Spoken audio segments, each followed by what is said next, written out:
السلام علیکم ورحمۃ اللہ وبرکاتہ۔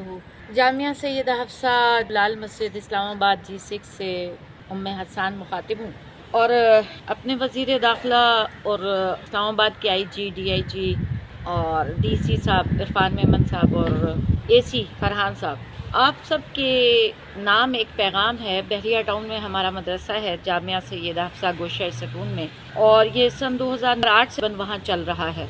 بحریہ ٹاؤن میں آج کل فحاشی اور عریانی عروج پہ ہے۔ سوک سینٹر کے اندر مغرب کے بعد کوئی شریف انسان باہر نہیں نکل سکتا، کوئی باپ اپنی فیملی کو لے کے باہر نہیں جا سکتا، کوئی بھائی اپنی بہن کے ساتھ نہیں جا سکتا، لڑکیاں لڑکے سر عام شراب بھی پیتے ہیں، پروگرام بھی کرتے ہیں، اور پوری رات گانے بجتے رہتے ہیں، زنا کے اڈے بنے ہوئے ہیں، اور وہاں کی انتظامیہ بے بس ہے چونکہ پولیس ساتھ نہیں دیتی۔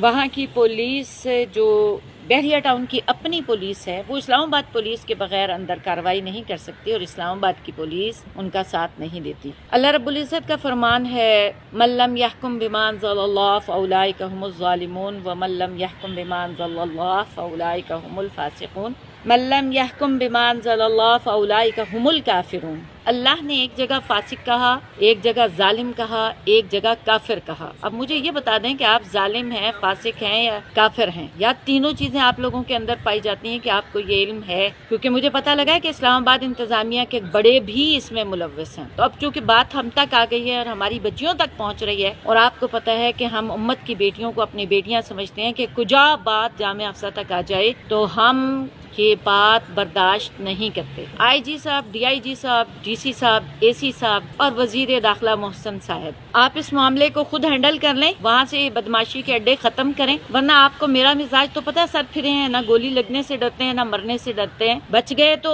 سن 2007 میں بچ گئے، ہم غازی ہیں، اور جان کا سودا ویسے بھی اللہ کے ساتھ کیا ہوا ہے۔ ان اللہ اشتری من المؤمنین انفسهم واموالهم بان لهم الجنہ، اللہ نے ہم سے ہماری جان اور مال کے بدلے جنت کا سودا کیا ہوا ہے۔ جینے میں دلچسپی تو ہمیں ہے ہی نہیں، گولی سے بھی ڈر نہیں لگتا، مرنے سے بھی ڈر نہیں لگتا۔ میں خود جاؤں گی، بات میری بچیوں تک آ جائے، بیٹیوں تک آ جائے تو پھر میں برداشت نہیں کرتی، قطعی نہیں کرتی، اور قطعی نہیں کرتی۔ میں خود جاؤں گی، اور آج ہی جاؤں گی۔ آپ کو پیغام دے رہی ہوں کہ اس سیوک سینٹر کی بدماشی کو روک لیں، ورنہ میں خود جاؤں گی اور خود دیکھوں گی کہ مجھے کون ہے وہاں پر اتنا بہادر کہ آئے اور کچھ کہے۔ السلام علیکم ورحمۃ اللہ۔